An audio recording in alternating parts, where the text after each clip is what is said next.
Yet another angry young Muslim has murdered Jews and Christians, adults and children. And as we go on the air, police still have him cornered in an apartment in Toulouse, France. So who's to blame for these murders? Well, this angry young Muslim is, of course. So are his fellow Muslims who trained him and fanned the flames of his mania. And so is the holy book that first put the idea in his head. But who's mostly to blame for these atrocities? Well, that's easy. We are. My name's Howard Real, and this is Real Truth. You're listening to the American Freedom Network, streaming live around the world at AmericanNewsNet.com, and on Facebook and on YouTube, and in the book Real Truth, Stay Angry.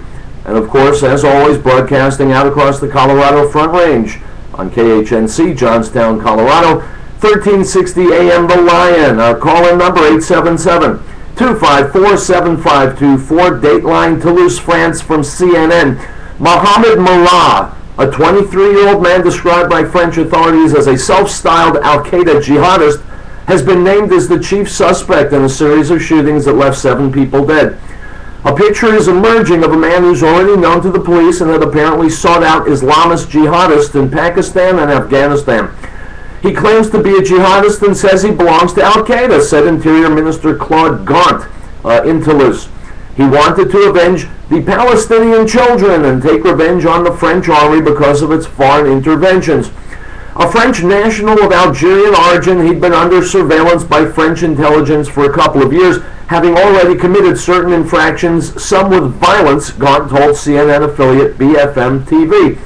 Merah has spent considerable time in Afghanistan and Pakistan, Gaunt said. Lawyer Christian Edelin, who represented Merah in connection with previous minor offenses, said his client went to Afghanistan 2 years ago. Merah was sentenced to a month in prison and was to appear before the judge again in early April to determine where he would serve his sentence, the attorney said. But a series of clues, some related to a scooter used in the attack, instead led investigators to the apartment in Toulouse, where he's been holed up under siege for hours, Paris prosecutor Francois Molins said. The shootings have revealed a ruthless and determined killer. All 7 victims were shot in the head, most at point-blank range, and authorities said they were carefully targeted because of their religious and ethnic backgrounds. Item from CS Monitor. That's Christian Science Monitor. With the gunmen surrounded by police, the question remains whether the shootings are part of a single cell or part of a larger team. We hope it's just one person, one lone and crazy person, not something, organized, said Rabbi RIELL Messas, unquote.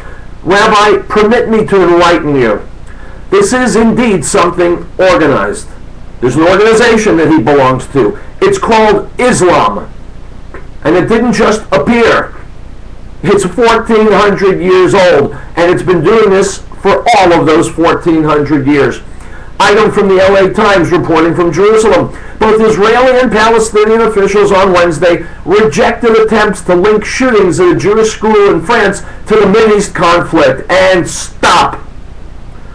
My friends, the hypocrisy inherent in the so-called peace process, and especially in the corrupt hack politicians and quislings in Knesset, is mind-boggling. There is all the linkage in the world between what this cowardly Muslim murderer of Jewish adults and children in France has done and the cowardly Muslim murderers of Jewish adults and children in America and the cowardly Muslim murderers of Jewish adults and children in Israel.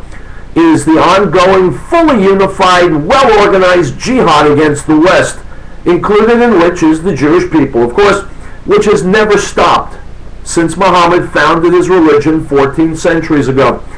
To say it isn't is to be blind, to blind oneself to reality, which has always been the problem. Israeli politics and diplomats will never find a solution because they can't even find the problem.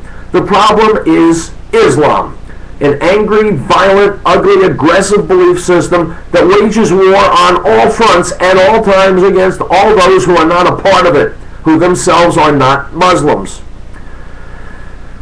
I take it back. Okay, you're right. Islam has traditionally been so brutal and so vicious that Muslims have happily waged war against each other as well. They're like a pile of scorpions that just go around stinging anything within reach. You know, there's an old story about the Middle East. The long and short of it is a scorpion wants to ride across the river on a frog's back, and the frog says, if I put you on my back, you're going to sting me. And the scorpion says, if I sting you, I'll drown. So they go across the water together, and of course the scorpion stings the frog, and the frog says, what about what you said? And the scorpion says, schmuck, this is the Middle East.